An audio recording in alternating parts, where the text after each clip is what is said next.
Jadi saat ini ada 70 negara terikat dengan obor. One Belt, One Road. Semua di belt diikat dengan satu, roadnya ke Beijing semua. Jadi cara dia memprinting yuan adalah berbasis project di negara orang. Saya ulangi lagi ya. IMF memprinting money dolarnya menggunakan project di negara lain, dan itu sekarang ditiru oleh obor One Belt One Road-nya dia. Jadi negara-negara 70 negara, ada Pakistan, ada Sri Lanka, Papua Nugini. Mungkin 60% portfolionya diambil oleh obor tadi. Jadi dia ngeprint yuan berbasis project di negara lain gitu ya. Nah, apa yang Amerika lakukan adalah Amerika mau melakukan deoborisasi. Jadi dia mau cara membuat miskinnya proyek obor itu adalah deoborisasi. Jadi kalau Trump menang, menurut saya Cina lewat. Tapi Trump ini compang-camping sekarang karena globalis cabal, si kaum Bilderberg sangat benci sama Amerika karena globalis cabal itu sudah kawin sama Partai Komunis Cina, sehingga seluruh proyek globalis semua ada di Cina. Jadi sekali lagi, ini menarik nih. Cina pasang badan sebagai underlying, sebagai pondasi dari seluruh globalis cabal. Cina bermain karena globalis senang sama negara otoriter. Dia nggak senang sama negara demokrasi. Otoriter kan one man, suara pemimpin langsung diikuti suara rakyat. Rakyat nggak mau disikat rakyatnya gitu ya. Itu anti demokrasi gitu. Nah, globalis cabal ini anti kemanusiaan. Mereka mendukung aborsi, mereka mendukung LGBT gitu ya. Sementara itu bukan portfolionya Bosman. Portfolionya Bosman adalah kita mendukung life, kita anti aborsi, orang aborsi kita nggak boleh, kita nggak mendukung LGBT dan lain sebagainya. Dan ini mau clear, saya mau katakan. Jadi sekali lagi, Indonesia harusnya bagaimana gitu ya. Saran saya, Indonesia adalah tidak ke Amerika, tidak ke Cina, tapi bukan netral. Sekali lagi, ini harus diingat deh. Netral itu artinya nggak ada posisi. Kita harus ambil posisi. Jadi saya berharap Indonesia ke depan memanfaatkan konflik kisruh ini. Saya udah pernah cerita tentang choke point. Sekarang kita nggak bicara itu. Kita ada lagi untuk menyelesaikan masalah itu adalah, nah ini. Jadi sahabat semua, kira-kira 2 minggu yang lalu saya membuat video yang ternyata sangat menggemparkan karena video itu adalah The Secret Meeting That Changed Indonesia. Di mana saya terinspirasi dengan peristiwa tahun 89, di mana ada The Secret Meeting That Changed China, di mana China merubah center of gravitatis atau pusatnya dari menjadi independen, menjadi tidak bergantung pada IMF. Dia punya ukuran sendiri, dia punya hukum dagang sendiri, dia punya meteran sendiri yang dia lakukan dan membuat China sebesar sekarang. Itu sebenarnya saya sangat terinspirasi dengan China, bahwa Indonesia waktunya sekarang. Kenapa waktunya sekarang? Saya mau terangin. Nomor 1, 2 negara lagi perang, dan ini adalah perang benar-benar pasti terjadi. Dan begitu mereka memenangkan perang, misalnya Tiongkok memenangkan perang, ya sudah, dunia akan rule by Tiongkok. Kemudian kalau Amerika menang, ya rule by Amerika gitu ya. Dan kita tahu bagaimana Amerika rule the world-nya gitu ya. Nah, sekarang who will win? Pertanyaannya, siapa yang akan menang? Dimanapun perang panjang, syaratnya ya, kalau perangnya panjang, dua-duanya hancur gitu ya. Maka itu saya mungkin orang yang paling aneh mengharapkan ini perang fisik, benar-benar tembak-tembakan, dan perangnya lama, dunianya hancur dua-duanya. Ini kesempatan kita unggul, itu satu. Yang kedua adalah kita ini mau mengingatkan Pak Jokowi. Pak Jokowi, Anda orang paling beruntung sedunia, di mana Anda saat ini mempunyai suara di partai itu lebih dari 60%, bahkan saya menduga lebih dari 70%. Kalau Anda udah dapat 70%, 2/3 suara lebih, Anda absolut, dan ini bagus. Kenapa bagus? Karena kalau politiknya gonjang-ganjing, Anda nggak kontrol, Anda tidak bisa melakukan apa yang akan kita sarankan. Jadi saya ada 2. Nomor 1, kenapa saya sebut time is now? Time is now gitu ya.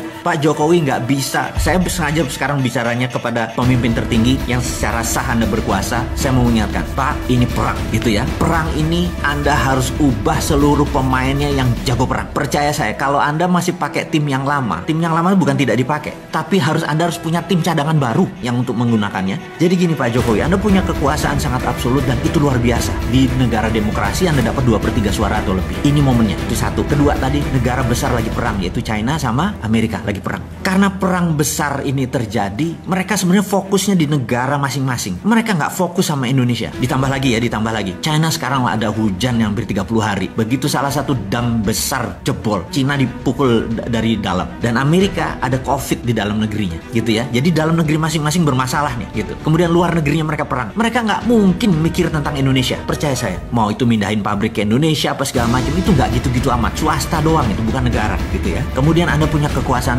yang bisa Anda drive ke kiri semua, ke kanan semua gitu ya. Kemudian ada hal yang menarik Pak Presiden yang terhormat, Anda menerbitkan surat bahwa saat ini negara dalam keadaan darurat COVID gitu ya. Dengan undang-undang, saya lupa Perpu atau Perpres ini ya, bencana nasional ini, Anda bisa lead negara ini menjadi sangat ngebut di mana dunia yang lainnya akan lumrah. Iya dah, nggak apa-apa deh gitu ya. Dan terakhir yang nomor 4 Pak Jokowi, saat ini semua negara melakukan yang namanya deglobalisasi. Deglobalisasi artinya dulu kan ada namanya global supply chain. Jadi ini nyuplai ke sini, nyuplai ke sini, rumit sekali global supply chain. Sekarang banyak negara yang lagi diblok, lagi nutup, lagi mau perang dan lain sebagainya. Jadi deglobalisasi adalah every country for their own. Jadi Indonesia untuk Indonesia, Singapura untuk Singapura dan lain sebagainya. Jadi Indonesia sangat diuntungkan karena Indonesia bisa makan dengan bangsanya sendiri. Kalau yang Singapura begitu deglobalisasi langsung shrinking 40%. Bapak tahu bahwa dia mendadak langsung turun ekonominya 12% dan shrinkingnya itu 40%. Jadi mengecil mendadak volumenya. Korea Selatan sudah mengecil karena nggak ada bahan baku. Indonesia nggak ada masalah, Indonesia nggak akan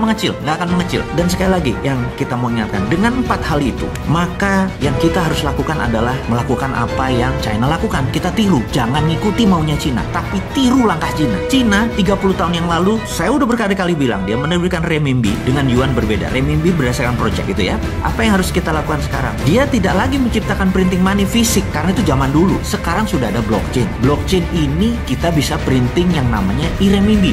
Ini kalau kita Cina. Dia sudah melakukan e-renminbi. Mulai Mei dia melakukan e-renminbi dan puncaknya 2021 dia akan melakukan e-renminbi menggunakan digital currency berbasis blockchain.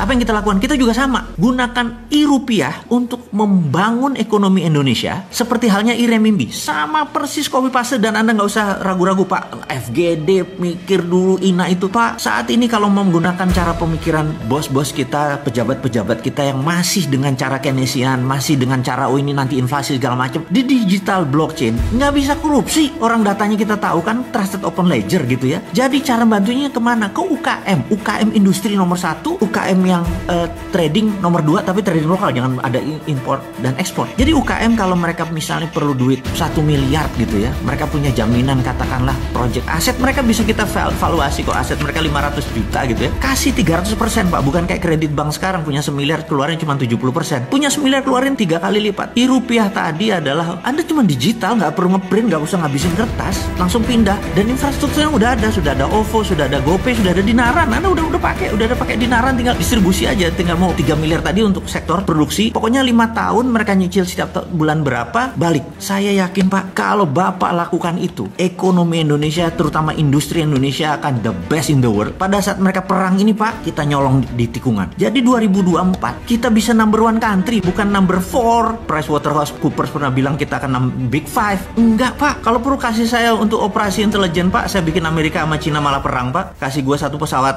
kapal perang, saya tembak 1 nuklir ke Cina, nanti Cina bilang tuh Amerika tuh ya udah biar tembak-tembakan, udah kita yang masuk duluan. Kalau perlu gua jadi bajingannya Pak. Jadiin gua persona non grata Pak, orang yang tidak disukai dunia Pak. Kasih saya untuk izin untuk operasi intelijen, saya masuk, saya tembak itu 1 rudal ke Cina, terus nanti tembak-tembakan, mereka perang Pak. Mereka perang, kita manfaatin untuk membangun ekonomi. Saya dibenci dunia nggak apa-apa Pak, tapi dicintai tanah air nggak apa-apa Pak. Jadi agak gila sedikit lah Pak. Dan usul-usul ini mudah-mudahan membuat sisi lain bernegara sehingga ekonomi kita maju bareng. Jadi dulu Pak, di tahun 45 ini saya ngomong sengaja kepada pemimpin dan pejabat negara lainnya. Bapak Ibu, mungkin ada yang Ibu. Di tahun 45 kita merdeka karena common sorrow, menderita bersama gitu ya. Sekarang ini ada yang seneng, ada yang susah. Jadi sekarang kita nggak kompak. Jadi cara untuk membuat bangsa kita ini kompak, 1 Pak, cepet-cepet buat common happiness Pak. Cepet-cepet buat seneng bareng. Jangan susah bareng Pak. Kita udah capek tahun 45 aja kita susahnya. Kalau sekarang ke depan kita harus buat common happiness. Kita mau seneng bareng Pak. Cara senengnya bareng gimana? Pegang masing-masing duit untuk sektor produksi Pak. Begitu UKM sektor produksinya dibangun Pak, 97% angkatan kerja itu adalah di tangan UKM Pak. Gak usah mikirin perusahaan yang gede-gede itu yang bilion-bilion dolar pakai ngutang asing lagi. UKM aja Pak dengan e-rupiah, selesai masalahnya. Saya yakin Bapak dan pejabat semua yang saat ini menjabat gak ribet ke otaknya. Gak usah bawa seorang Sontoloyo ini ke istana atau ke menjabat Pak. Cukup konsepnya diterima, saya sudah happy Pak. Karena kalau bangsa kita happy ya kita happy. Dan selesai masalahnya kita menjadi champion, menjadi pemenang. Jadi tanpa berpanjang-panjang sahabat, itu adalah cerita mengapa the moment is now, waktu sekarang. Bisa nggak tahun 2021? Nggak bisa. Bisa nggak nanti 2024? Nggak bisa. Waktunya tuh sekarang gitu ya, pondasinya ini dipasang. Kasih 6 bulan lah untuk buat e-rupiah itu. Bapak buat badan usaha, bukan badan usaha, mungkin badan otorita tentang keuangan. Sesederhana itu. Jadi saya pikir bicara dengan Pak Presiden, mungkin saya nggak pernah bisa waktu, Bapak terlalu sibuk. Karena kalaupun saya diundang ke Pak Presiden, saya nggak mau duduk di depan meeting room. Saya minta waktu dengan Bapak adalah jagongan, Pak. Kita sarungan, saya ngeteh Pak, saya nggak ngopi ya, Bapak yang ngopi gitu ya. Jadi kita jagongan, Pak. Ngomong santai, Pak. Nggak ngomong struktural, kita ngomong santai. Jadi kalau itu dilakukan saya mau, Pak. Ketemu panjenengan, kita ngobrol, ngarol ngidul, terus sharing. Dan saya sederhana, Pak, orangnya, Pak. Saya nggak minta jabatan, saya minta Bapak yang melaksanakan karena Bapak megang mandat untuk menerbitkan e-rupiah. E-rupiah itu solusi. Semua infrastrukturnya ada, Pak. Dan saya tahu tim Bapak kuat.